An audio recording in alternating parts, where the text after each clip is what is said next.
Okay, this is Mackenzie Banks. So we were going over the formula that we were given, which is an iron and an oxide. We don't know the ratios of those, that they react with one carbon monoxide to form a solid carbon dioxide. So in order to start this out, we're going to have to find the moles of the carbon dioxide. We are given that the volume is 1.136 liters, and we're going to find the moles of that using the PV equals nRT equation, but converting it so that we can find the moles instead by doing N equals PV over RT. So in order to find the moles of CO2, we're going to do 1 ATM times the liters that we've got, so 1.13 liters over 0.082, and then multiply that by 298 Kelvin for a temperature, which is going to equal 0.046 moles of CO2. And then we're going to find the moles of CO, carbon monoxide,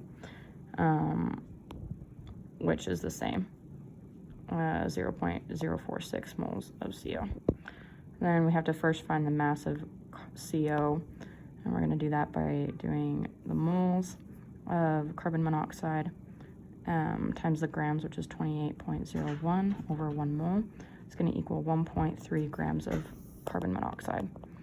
And then the mass of CO2 is going to be the moles, 0.046 moles of CO2 times its mass, which is 44.1, and then over 1 mole, which is going to be 2.02 grams of CO2.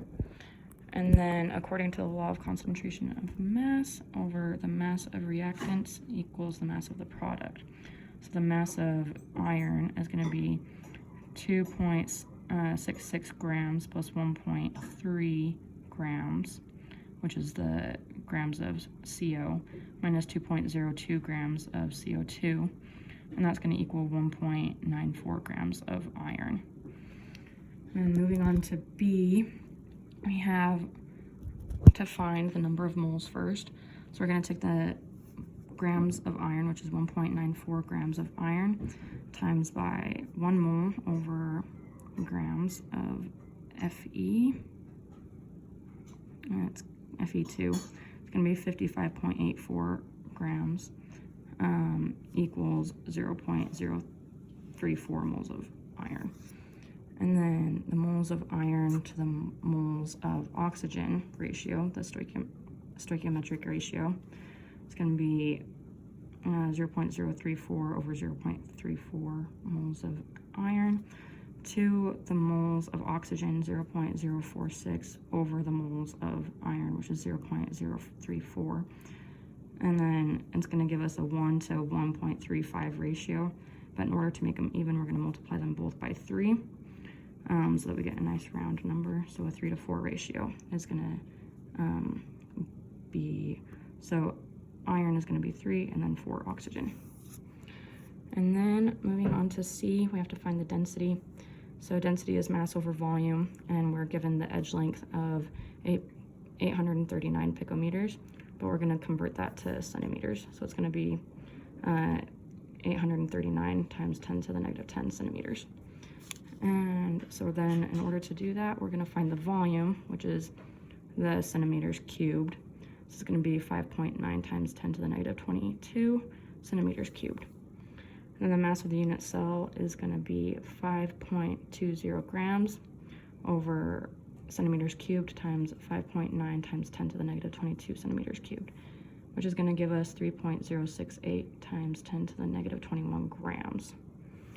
And then to find the moles of iron 3, oxygen 4, and the unit cell, that's going to be 3.068 times 10 to the negative 21 grams times 1 mole over the 231.53 grams of Fe3O4, which is going to equal 1.326 times 10 to the negative 23 moles.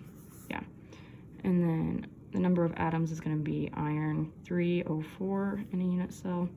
So to find that, we're going to do 1.326 times 10 to the negative 23 moles times Avogadro's number over 1 mole. That's going to be 7.98 atoms of FeO4. So about 8 atoms of Fe3O4 in 1 unit cell. And we're going to find the number of iron atoms. It's going to be 8 times 3, which we found from our ratio, our stoichiometric ratio. So that's going to be 24 iron atoms in 1 unit cell. And then number of oxygen atoms is going to be 8 times 4, which we also found in our stoichiometric ratio to be 32 atoms in 1 unit cell.